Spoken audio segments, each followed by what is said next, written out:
Hello বন্ধুরা, আমার channel ইচ্ছে মতোতে তোমাদের সবাইকে স্বাগত জানাই। আমি তোমাদের করে দেখাবো করলা ভাজা। করলা ভাজা খেতে কিন্তু তেতো হয়, কিন্তু আমি যেভাবে রান্না করব এভাবে রান্না করলে করলা একদমই তেতো লাগবে না। তো আমি এরকম ছোট সাইজের করলা নিয়ে নিয়েছি এবং করলাটাকে কেটে নিয়েছি। করলাগুলোকে এভাবে কেটে ভালোভাবে জল দিয়ে ধুয়ে তারপর এর মধ্যে দিয়ে দেবো লবণ। লবণ দিয়ে আলতোভাবে এটাকে ভালোভাবে মেখে নেব।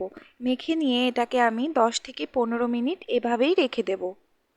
10 মিনিট হয়ে গেলে তারপরে করলাগুলোকে এভাবে ভালোভাবে হাত দিয়ে মেখে মেখে এর থেকে জলটা বের করে দিতে হবে।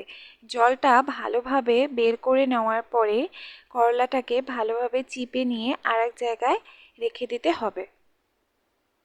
করলা থেকে যে জলটা বেরিয়েছে সেটাই কিন্তু করলার তেতো জল।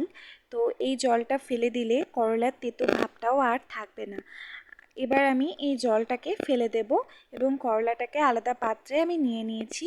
আর নিয়েছি সাথে আমি দুটোর মতো কাঁচা লঙ্কা চিড়ে নিয়েছি। আর নিয়েছি দুটো মাঝারি সাইজের আলুকে লম্বা লম্বা করে কেটে নিয়েছি।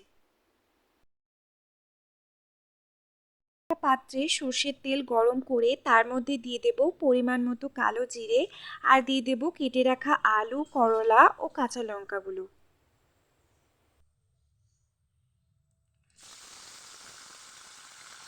একটু নাড়াচাড়া করার পর তারপর এর মধ্যে দিয়ে দিতে হবে পরিমাণ মতো হলুদ গুঁড়ো ও পরিমাণ মতো লবণ।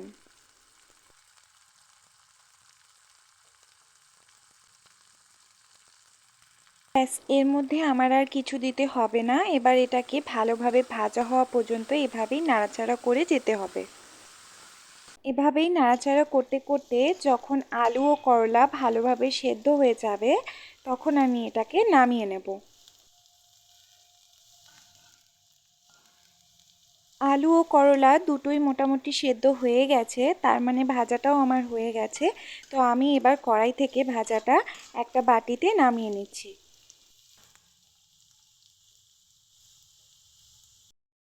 কড়াই থেকে ভাজাটা নামানোর পর কড়াইয়ে অনেকটা তেলই আমার বেঁচে গেছে, তো আমি ওই তেলটা ফেলে দেব।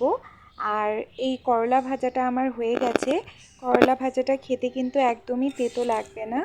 তো তোমরাও ট্রাই করে দেখো, আশা করি ভালো লাগবে।